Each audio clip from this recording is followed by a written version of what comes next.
Good evening. Gary Jenkins is here for our Wednesday evening Golden Nugget Nation Q&A, and I'm really happy to be here today.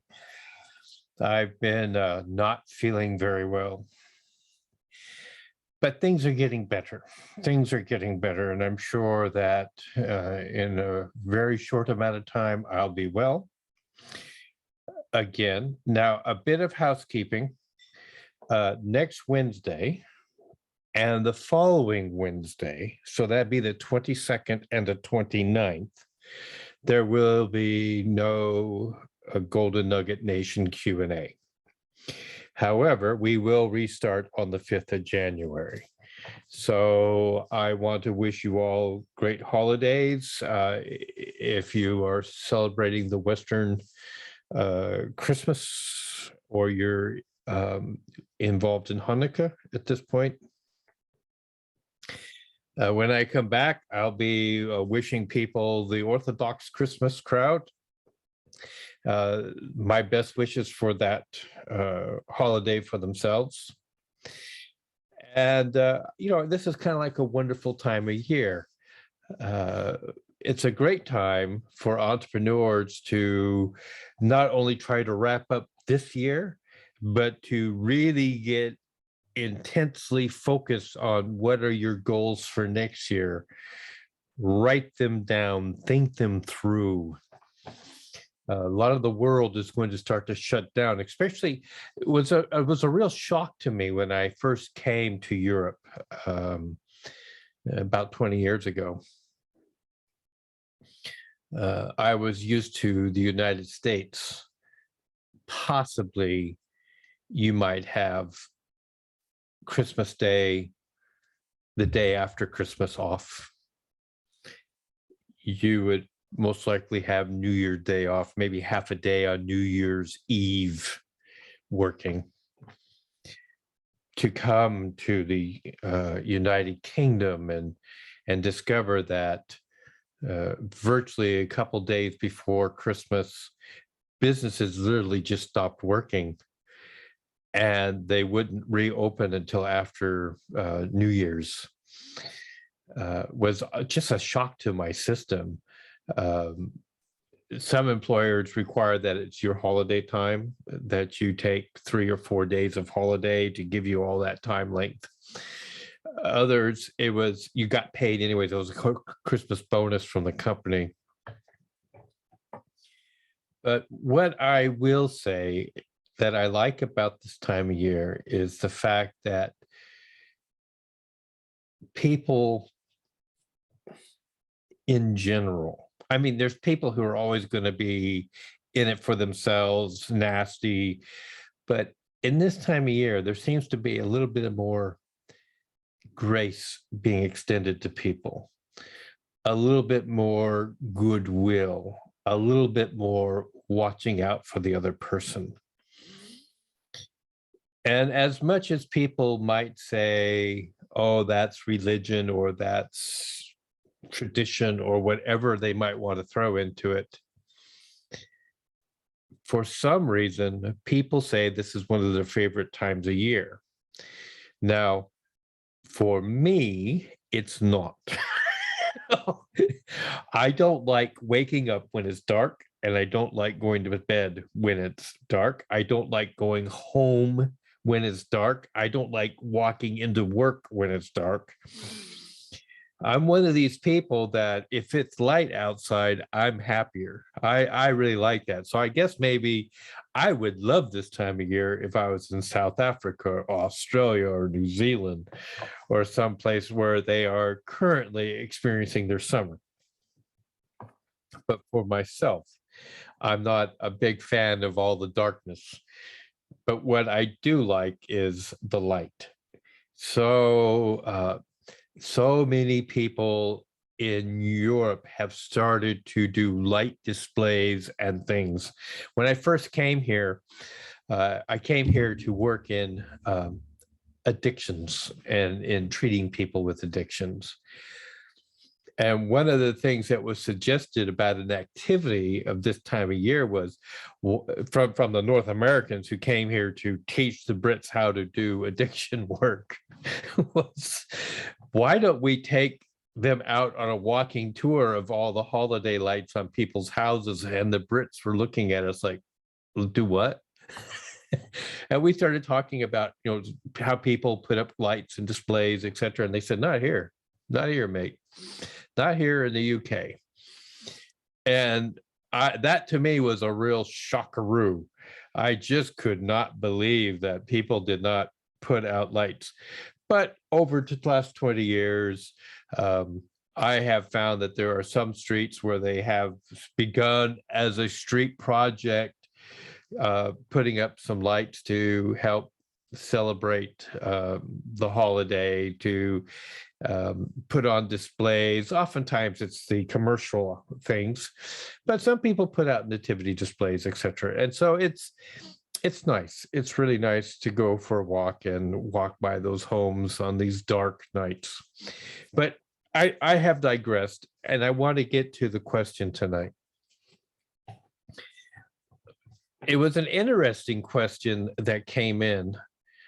The question was, I seem to spend an awful lot of time with people who seem to be in a trance. I don't know what's wrong. I seem to be talking to people who either can't make a decision, don't want to make a decision, and they seem to be sleepwalking from one point to another, as if they've been programmed. And so I don't know what other people are dealing with, but I know exactly what this guy's talking about. So let's just begin talking about a few things. I saw a t-shirt last night. I was attending a different group, and people had on the t-shirt something like eat, or was it sleep, eat, trade? And it was all about people who trade financial products during the daytime, and then they go home and they eat, and then they sleep, and then they get up and do some more trading. Now, how many of you know people who, if you ask them to describe their life, they would say, I go to bed at night, I get up, I go to work, I come home, have dinner, go back to sleep. And that's their week, or their working day. That's all they can tell you, is that they're going through this thing. I remember as a young man watching a film on television by a German called Metropolis. Fritz Lang was the director of the film. And all of these people are working in this factory to kind of keep this wonderful metropolis up and running and operating, and they're building like a supercomputer to run the city. So you just imagine, okay, this is a 1927 version of getting an AI, artificial intelligence, going. But they have this scene in the movie where they have the changing of the shift. Some people are walking one way on a bridge and other people are walking the other way. And as soon as the gates open, everybody's kind of walking lockstep and just with whatever energy they got left, trying to move one way or the other, whether they're coming to work or they're leaving work. And to me, that's everybody in a trance. That's everybody just going into a pattern, a program, being programmed. And there's a lot of that that's been going on for, I think one of the curses of the Industrial Revolution was the fact that people took the mindset that it was easy to be an employee. And so they just became an employee, just do only enough to keep the job, only do what you need to provide as a good or service. They created employee handbooks. They had policies and procedures so that people didn't have to think. They just, as long as they were within those guidelines, they got to keep the job. And the challenge is, if you're the entrepreneur, you have to really do an awful lot more work as an entrepreneur when you have employees who are in this trance state, who are in this, I just got to get through today so I can do it again. Just repeat, get through the day, repeat. And as an entrepreneur, if I have employees, I want to hire entrepreneurially minded people to just recognize what the vision is, what our mission is, and then I want them to put their energy, their intelligence, their creativity into play within normal, what you consider just boundaries, to get the job done, to make our business successful. That to me is what I want. But we have people who are like that, and they're really difficult to work with because they are in trance. You might remember I'm going to be talking about movies tonight for some reason, because all the examples I can think of are pretty interesting movies. There was a movie in 1983, I believe it was, called War Games, with Matthew Broderick in the movie, and this was about a kid who broke into a computer, and an advanced computer, almost like a wargaming AI. And he started a game with the computer. And first they started off with like a game of checkers or chess or something, but then he saw that there was a game in there called thermonuclear war. And so he said, yeah, let's play that one. So the kid starts the game with the computer, but the computer thinks this is for real. And it's tied to all the nuclear capacity of North America. And the computer thinks it's at war with Russia, that things are building up to a thermonuclear war.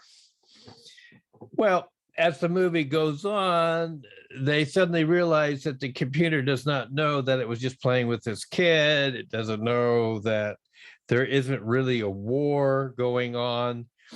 And they are now trying to reason with the computer, the AI, to not fire missiles, that there are no missiles coming in, that even though the computer believes that there are missiles coming in, there aren't any.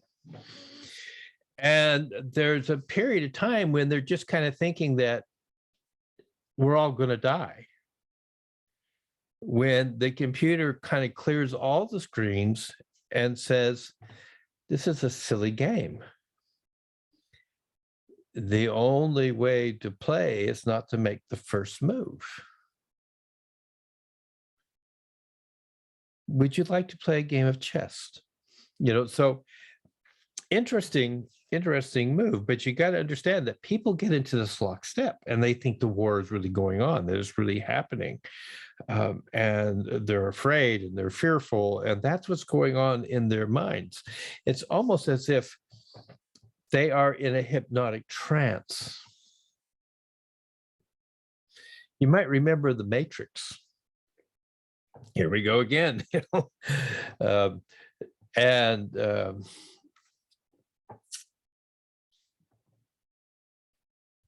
Neo is offered a choice between a red pill and a blue pill. You take the blue pill, and tomorrow you'll just wake up and you'll think everything is the way it is. You take the red pill, you really wake up and you see the world for what it's really like. And there's really no going back from there once you know. We as entrepreneurs have red pilled ourselves.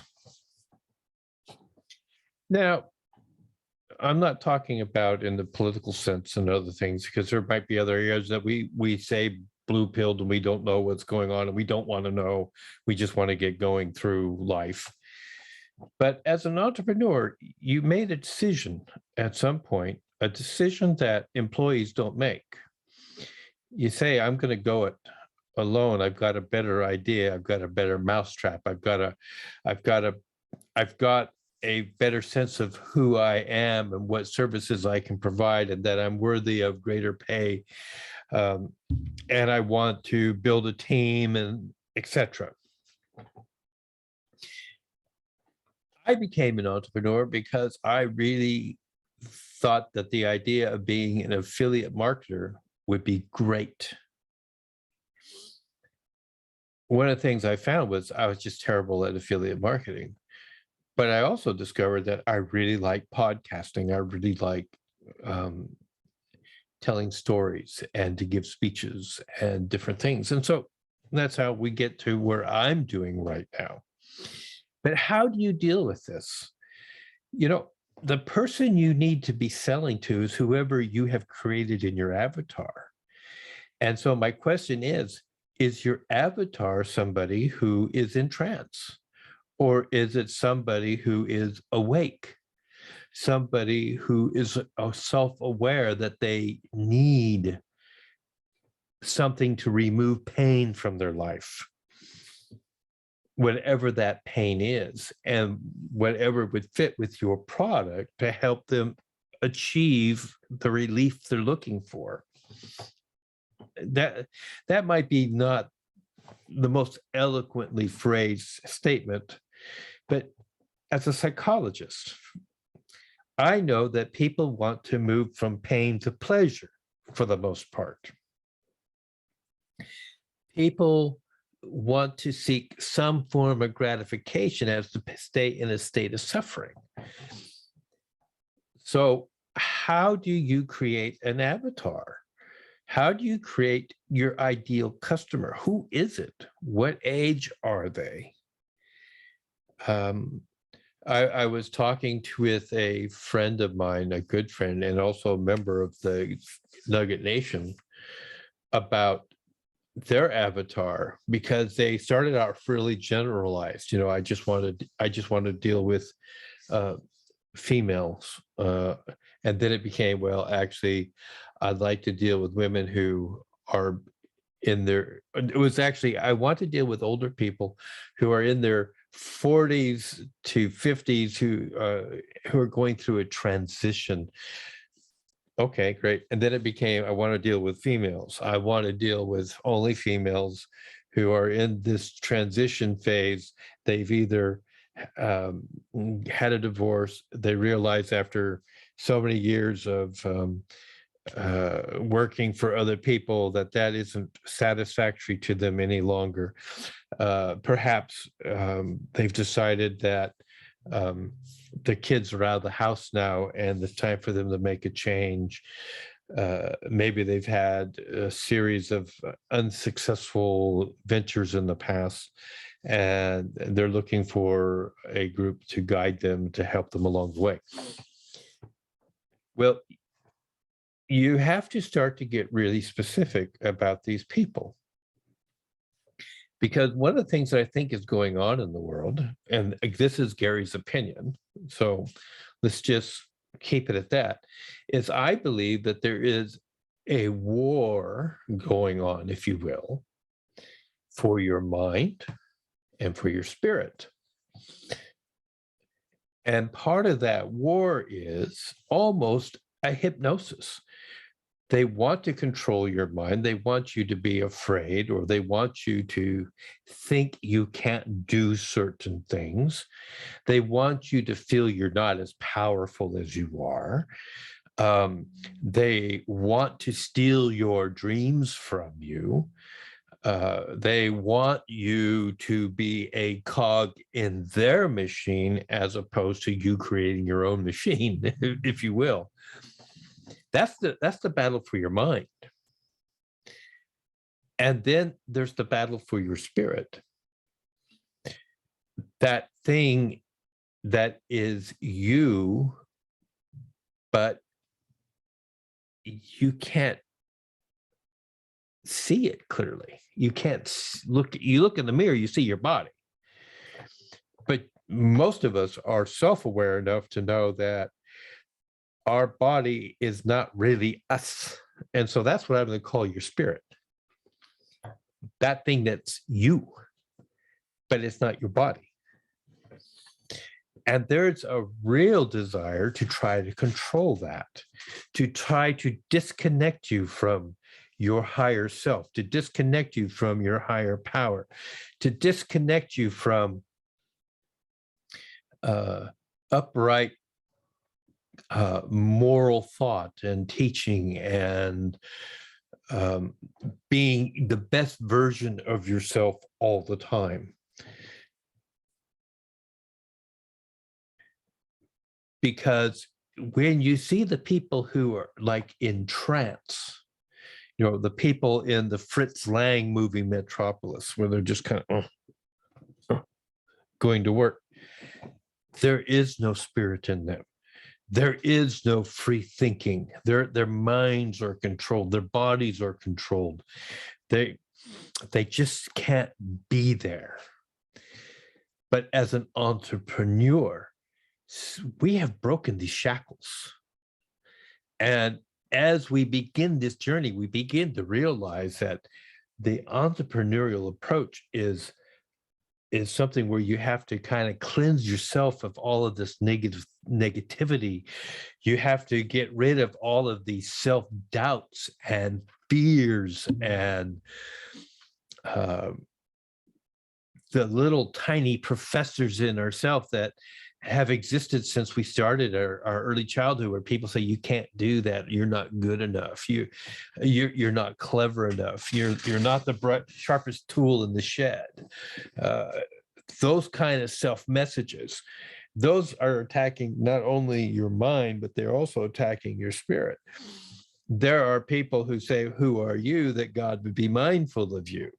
Now, whether you want to say, call it God, the universe, divine intelligence, superior intelligence, your higher self, whatever you want to call these things, I really don't care. I go along the lines of Alan Watts, who once said, God does not care what you call God.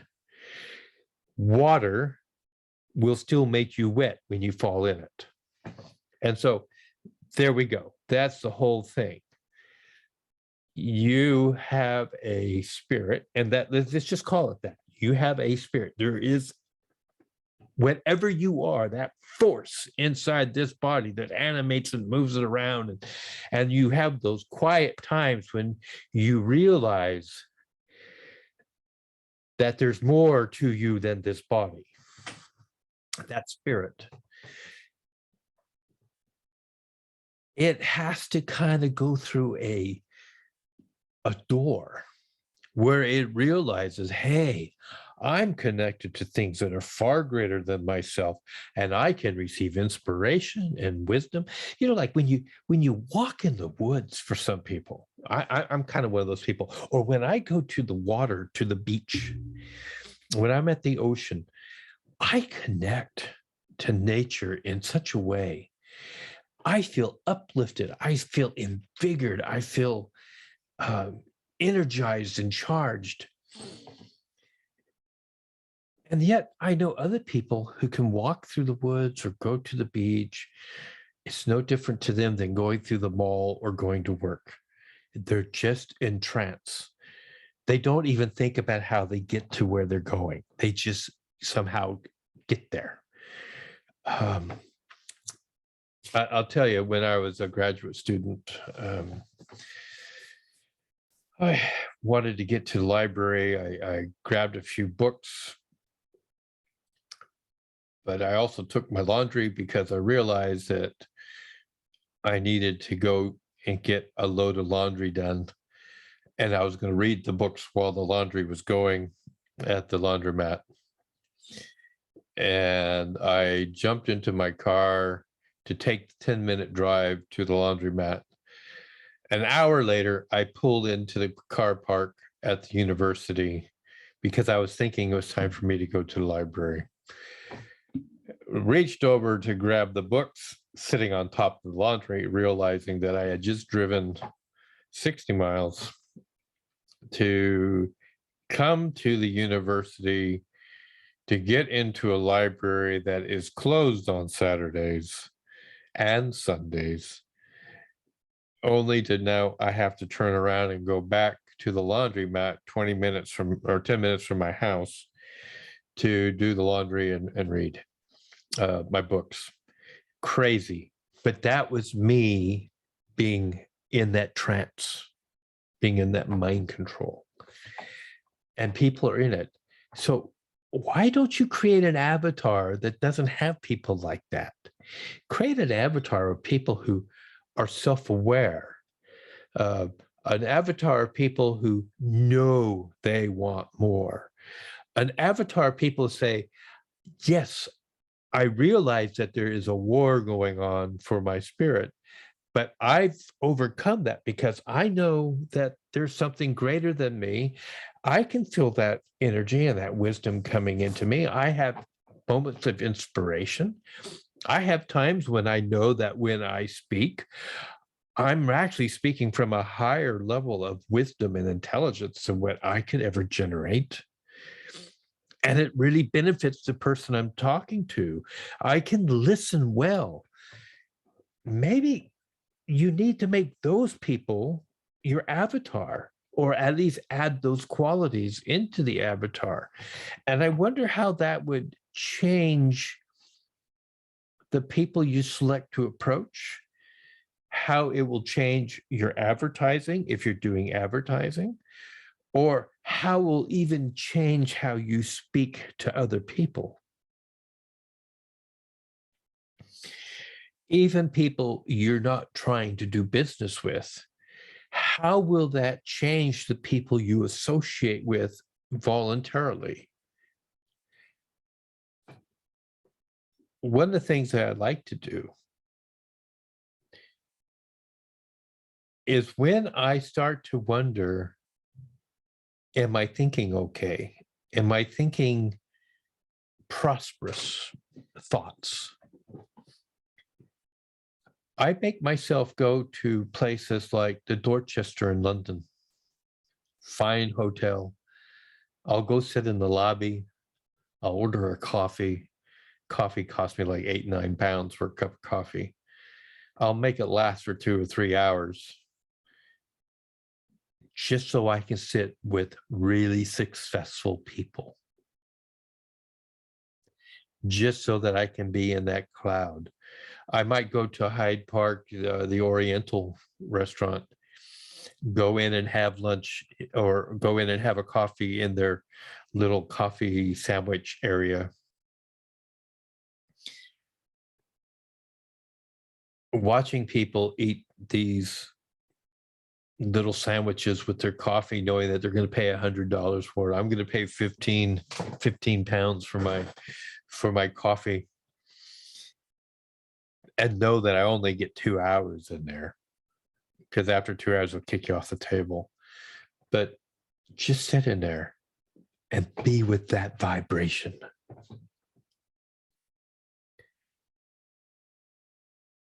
I would think that if anybody does something like that frequently enough and long enough, and really pay attention and start to attune themselves to that vibration, you can't help but start finding more people who vibrate at that level. Just as you're walking down the streets, just as you're talking to people. But it's a good question. And I really thank you for bringing that up, because it's something that makes me think, and I hope it makes everybody who's listening to this Q&A session think along the same lines. There's a lot of good movies out there that can teach you a lot of things, that can help you find the answers. There are a lot of books of wisdom. Hey, I'll tell you what, I'm going to pop it out here. I have a book on the law of attraction. The ancients knew everything about manifesting. It's on Amazon. Get it, read it, work through it. It's not a big, long book, but it is dense in information. Because what is holding you back is you. It's not the people. The people are the people. They're always going to be the same. You need to start telling yourself you deserve a higher level of contact, clientele. And when your vibration, your energy rises to that level, you will attract them to you. That's the promise. Now, I'm not going to be here for 2 weeks, folks. See you next year, 2022. Who would have imagined? We've gone through some really interesting times, and I think there's still going to be more in the future. But thank you very much. Thank you for attending Golden Nugget Nation. Have a good night.